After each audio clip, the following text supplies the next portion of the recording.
May bago ng task si volleyball coach Oliver Almadro matapos tawagin ng University of the Philippines ang kanyang serbisyo. Pero sa kabila nito, mananatili pa rin si Coach O sa Petrogas Angels.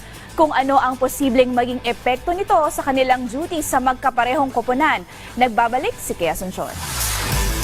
Itinalaga bilang bagong volleyball program director ng University of the Philippines ang champion coach na si Oliver Almadro. Ito'y matapos siyang pagkatiwalaan ng kapwa coach at ngayon director of the UP Office for Athletics and Sports Development na si Bo Perasol na mag-handle sa Fighting Maroon men's and women's team para sa paparating na UAAP Season 86.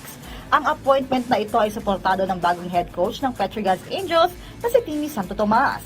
Si Santo Tomas rin ang pumalit noong 2018 kay Almadro bilang head mentor ng Ateneo Blue Eagles. Diyan niya magagamit talaga yung recruitment skills niya na talagang ginagawa niya ever since pala.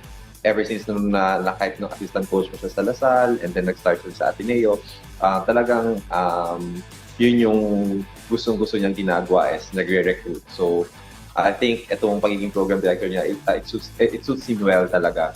So, alam niya na kung paano mag-collect ng mga, para maghanap ng players, talent identification.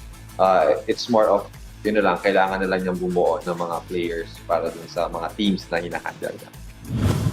Sa kabila ng bagong assignment sa Collegiate League, mananatili pa rin si Almadro sa Petrogas bilang head ng volleyball operations.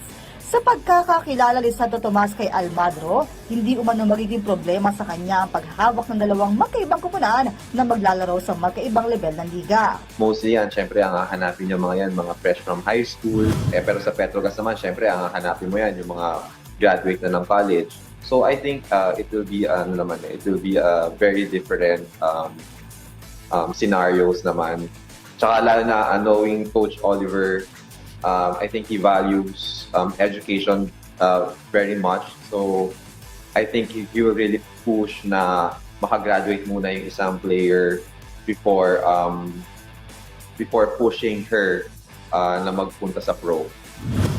Mayroon ng 8 championships titles ang UP Fighting Maroon women's team na kanilang huling nakuha noong 1982. Kea Asuncion, PTV Sports.